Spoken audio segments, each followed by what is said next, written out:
بسم اللہ الرحمن الرحیم۔ ناظرین کرام السلام علیکم۔ آج ہم کوشش کریں گے اردو کے افہام و تفہیم پہ محنت کرنے کی۔ چنانچہ علامہ اقبال کی ایک جاندار شاندار فلسفیانہ قسم کی نظم ہے لینن خدا کے حضور میں، آج اسی کے الفاظ پہ ہم غور کریں گے اور مطالب کو صحیح سے سمجھنے کی کوشش کریں گے۔ تو چلیے شروع کرتے ہیں۔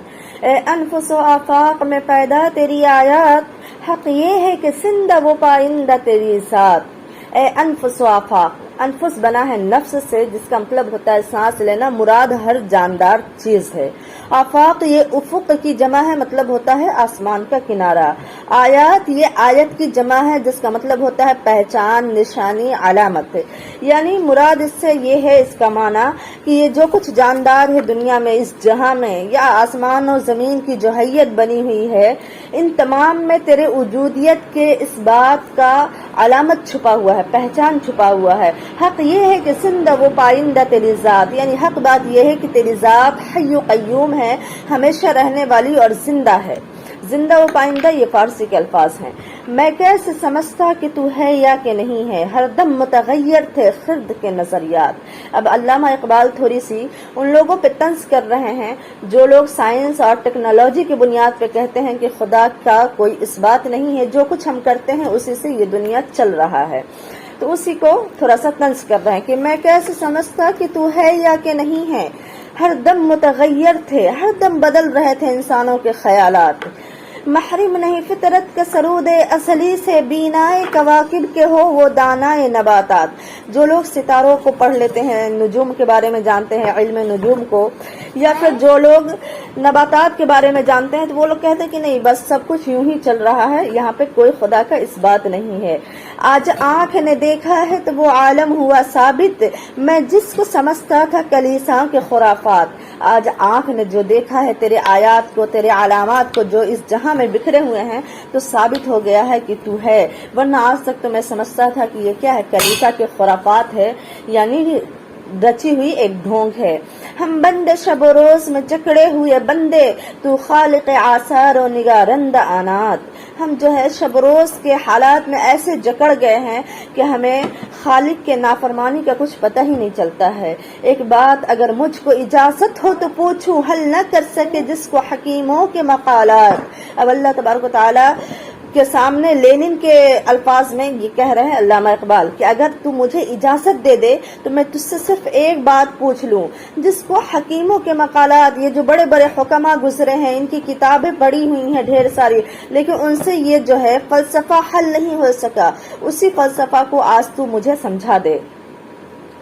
جب تک میں جیا خیمہ افلاک کے نیچے، افلاک یہ فلک کی جمع ہے، جس کا مطلب ہوتا ہے آسمان، یعنی جب تک میں آسمان کے نیچے رہا، کانٹے کی طرح دل میں کھٹکتی رہی یہ بات، گفتار کے اسلوب پہ قابو نہیں رہتا۔ گفتار یہ فارسی کے الفاظ ہے، یعنی بات کرنے کا جو طریقہ ہے اس پر میں بے قابو ہو گیا ہوں، جذباتی ہو گیا ہوں۔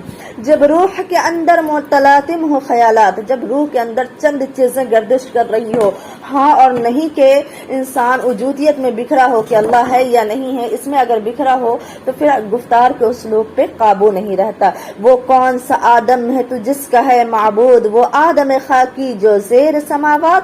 وہ کون سا آدم ہے جو تو جس کا معبود ہے، کیا وہی آدم خاکی جو زمین کے اوپر اور آسمان کے نیچے رہتا ہے؟ مشرق کے خدا بند سفیدان فرنگی، مغرب کے خدا بند درخشند فلزات۔ یورپ میں بہت روشن علم و ہنر ہے، حق یہ ہے کہ بے چشم حیواں ہیں یہ ظلمات۔ یعنی یورپ میں بہت دھوم مچا ہوا ہے، بہت شور شرابہ مچا ہوا ہے کہ وہاں بہت ترقی ہے، علم و ہنر کا چشمہ بہ رہا ہے، لیکن حق یہ ہے کہ بے چشم حیواں ہیں یہ ظلمات۔ یعنی یہ ایسے جاندار ہیں جن کے پاس آنکھ ہی نہیں کہ یہ حق دیکھ سکے، یہ ظلمات یعنی اندھیرے میں پڑے ہوئے ہیں۔ رعنا یہ تعمیر میں، رونق میں، صفا میں، گرجوں سے کہیں بڑھ کے ہیں بنکوں کی عمارات۔ یہ اپنے رعنائی عمارت میں یہ کھوئے ہوئے ہیں، ان کو حق کی پہچان ہی نہیں ہو سک رہی ہے۔ ظاہر میں تجارت ہے، حقیقت میں جوا ہے، سود ایک لاکھوں کے لیے مرگ مفاجات۔ اب سود کے برائی پہ مسمت کی ہے، ٹھیک ہے نا۔ ظاہر میں یہ تجارت ہے، یہ سود کا جو لین دین ہے کہ اتنا دو اس پر ہم اتنا زیادہ کر کے دیں گے، تو ظاہر میں ایسا لگتا ہے کہ یہ ایک تجارت ہے، لیکن حقیقت میں کیا ہے؟ ایک طرح کا جوا ہے۔ سود ایک لاکھوں کے لیے مرگ مفاجات، سود ایک ایسا جوا ہے جس سے بہت سارے لوگ مر جاتے ہیں اچانک۔ مرگ مفاجات کہتے ہیں اچانک آنے والی موت، یعنی سود کے اس میں لوگ ایسے ہو جاتے ہیں، اس کا قرضہ انسانوں کے جسموں پہ ایسا چڑھ جاتا ہے کہ لوگ مرنے تک مجبور ہو جاتے ہیں۔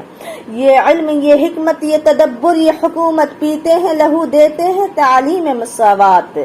یہ علم جو ہے مغرب کے، یہ جو حکمت ہے، یہ تدبیر عملی ہے، یہ جو حکومت کا طرز طریقہ ہے، یہ پیتے ہیں لہو یعنی خون پیتے ہیں، یہ ایسا طریقہ ہے، یہ صحیح سسٹم نہیں ہے جو تعلیم کا مساوات دے دیا ہے کہ یعنی مرد عورت کے برابر ہے۔ تو یہ ساری چیزیں کیا ہے؟ خون پینے کے قابل ہے۔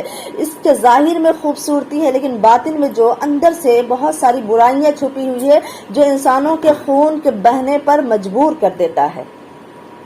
وہ قوم کے فیضان سماوی سے ہو محروم، حد اس کے کمالات کی ہے برق بخارات۔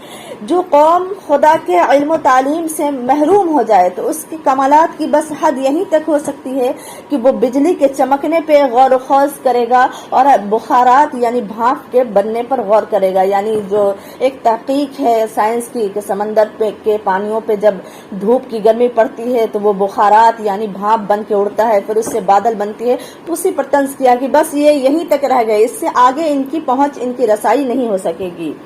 ہے دل کے لیے موت مشینوں کی حکومت، احساس مروت کو کچل دیتے ہیں آلات، یعنی یہ دل کے لیے موت ہے مشینوں کی حکومت۔ آج جو ہر کچھ ٹیکنالوجی سے ہو رہا ہے، جو دنیا اتنی ترقی کر گئی ہے، تو اس میں رشتہ داروں کے بہت سارے جو خیالات ہیں، احساسات ہیں، وہ کیا ہو گئے ہیں؟ مجروح ہو گئے ہیں۔ آثار تو کچھ نظر آتے ہیں، آخر تدبیر و تقدیر کے شاطر نے کیا مات۔ اب کچھ اس کی آثار بھی نظر آنے لگے ہیں کہ ان تدبیر اور تقدیر کے شاطر نے کیا کیا انسانوں کو مرنے کے در پہ کاغار کیا ہے۔ میخانے کی بنیاد میں آیا ہے تزلزل، بیٹھے ہیں اسی فکر میں پیران خرابات۔ جو اب میخانے کی بنیاد ہے اس میں ایک تزلزل سا گیا ہے، اسی فکر میں جن کے گھر اجڑ چکے ہیں وہ لوگ بیٹھے ہیں۔ چہروں پہ جو سرخی نظر آتی ہے سرے شام، یا غازہ ہے یا ساغر و مینا کی کرامات۔ یہ جو سرخی ہے یہ کیا ہے؟ ساغر و مینا کی ایک طرح سے کرامات ہے۔ ساغر اور مینا کہتے ہیں جام بھرنے کو۔ تو قادر و عادل ہے مگر تیری جہاں میں ہے تلخ بہت بندے مزدور کے اوقات۔ اے رب العالمین تو قادر ہے اس جہاں میں، لیکن جو حالات ہے اس وقت مزدوروں کا، جو کمزور طبقہ ہے وہ کچل رہا ہے، پس رہا ہے، تو ایسا کیوں؟ کب ڈوبے گا سرمایہ پرستی کا سفینہ، دنیا ہے تیری منتظر روز مکافات۔ اب آخر میں دعا کر رہے ہیں کہ یہ جو ہے ظلم پیسہ والوں کا یہ کب ختم ہوگا؟ کب ڈوبے گا سرمایہ پرستی کا سفینہ، یعنی جو لوگ ظلم کر رہے ہیں اپنے دولت کے بدولت، ان کا سفینہ کب ڈوبے گا؟ دنیا تیری منتظر ہے روز مکافات، یعنی دنیا انتظار میں ہے کہ کب ایسا دن آئے گا جو ظلم کا بدلہ ظالموں کو اس دن ملے گا۔ تو یہ مکمل نظم تھی جس کا مطلب اور الفاظ ہم نے آپ کے سامنے ذکر کر دیا۔